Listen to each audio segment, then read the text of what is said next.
OTEP à tous, bienvenue sur la chaîne des panafricanistes par essence, par conviction et par excellence. Celle des citoyens kémites, par nécessité et obligation de combat. Nous sommes une chaîne qui n'est guidée que par nos ancêtres et rien que par les ancêtres qui appartiennent à l'égrégore du monde noir. Par conséquent, nous ne croyons en aucun dieu venu de l'étranger. Toutefois, cette vidéo n'est aucunement destinée à inciter à la haine ou à la violence, car nous menons un combat qui est d'abord et avant tout spirituel, intellectuel et démocratique. Ensuite, il est politique, géopolitique et géostratégique. Contre l'impérialisme, le colonialisme, le néocolonialisme et l'endocolonat, qui sont tous qualifiés de crimes contre l'humanité. Nous menons ce combat sur la base du principe fondamental que nous avons hérité de nos ancêtres kémites, qui est celui de la Mahat, c'est-à-dire solidarité, vérité et justice.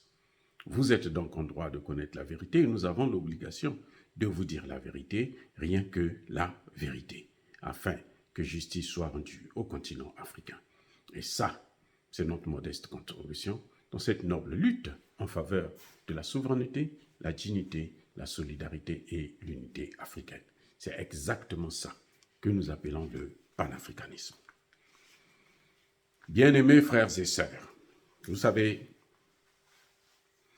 il y a des choses qui sont en train de se passer en Afrique, notamment dans notre coopération avec la Russie, qui sont étonnantes.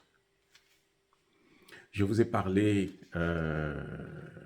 dans plusieurs de mes vidéos des centrales nucléaires qui vont être développées, construites au Burkina Faso, au Mali et bientôt aussi probablement au Niger. Ils sont en négociation déjà. Mais il y a une autre bonne information, c'est que la Russie est en train de construire des infrastructures du GNL, le gaz naturel liquéfié. Vous savez où? En Afrique. En Afrique, là, nous aurons maintenant le gaz naturel liquéfié. Au Nigeria plutôt, en Tanzanie, en Mauritanie et en Afrique du Sud. Et ça, c'est l'information qui vient directement du président de la Chambre africaine de l'énergie, un certain Ajouk. Mais il y a encore plus grand, plus important, c'est que la Russie est en train de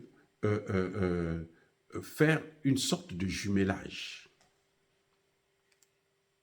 dans le domaine énergétique avec des pays comme le Mozambique, le Congo-Brazzaville, le Sénégal et le Kenya. Et quel est l'avantage de tout ça? C'est comme nous avons dit pour les centrales nucléaires, c'est l'énergie. L'énergie est la clé de tout ce qui concerne le développement.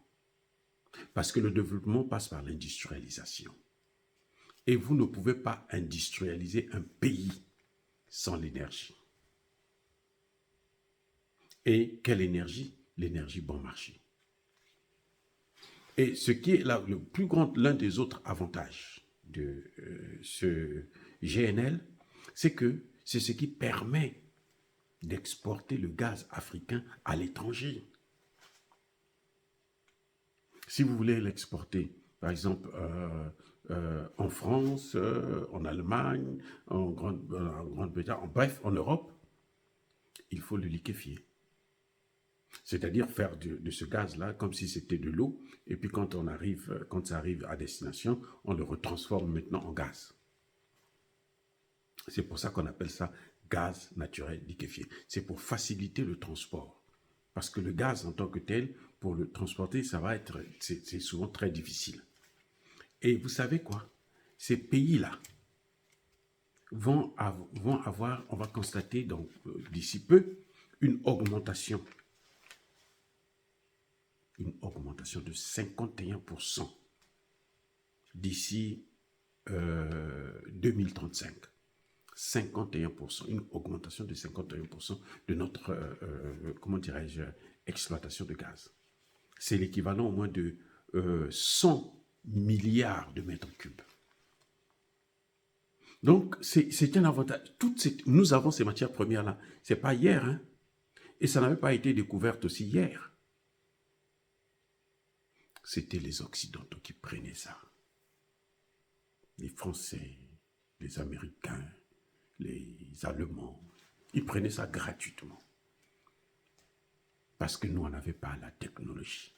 Voilà ce qui embête la France et les États-Unis, les pays de l'OTAN, de nous voir coopérer avec la Russie et la Chine. Surtout avec la Russie, parce que la Russie s'en fout de nous transmettre la technologie. Elle a le pétrole, elle a le gaz.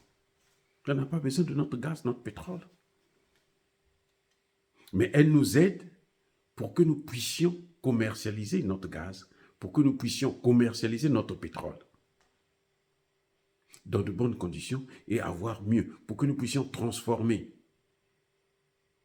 raffiner le pétrole. Vous voyez, ça va nous apporter des revenus supplémentaires, pourvu que nos États sachent maintenant ce qu'il faut faire. C'est comme je disais tantôt, il n'y a pas de développement sans souveraineté.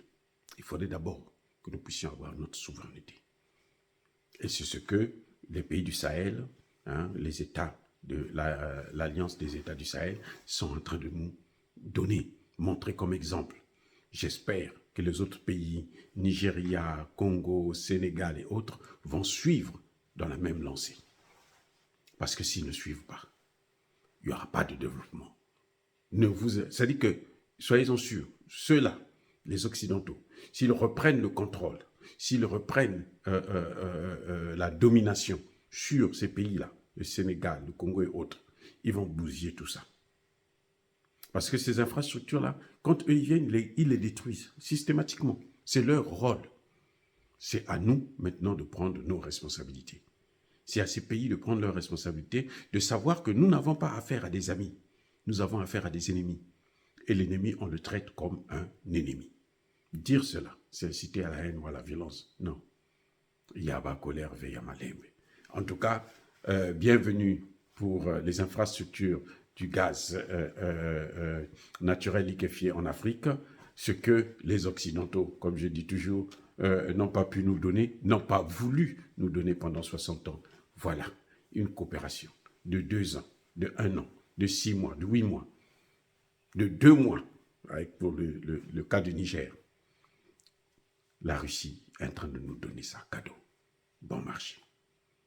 Voilà, bien-aimés frères et sœurs, ce que les conséquences de les bienfaits, les avantages de la multipolarité. Encore une fois, soyez bénis. Je persiste et je signe. Soyez abondamment bénis par le Dieu des Kémites et par nos ancêtres angélisés. Mais que tous ceux qui persécutent le continent africain le pillent et le déstabilisent, qu'ils soient noirs, blancs, chinois, arabes, indiens, qui qu'ils soient punis, maudits, foudroyés, neutralisés, écrasés, effacés par ce Dieu des Kémites et par nos ancêtres angélisés. Vive l'Afrique éternelle, j'ai dit et j'assume.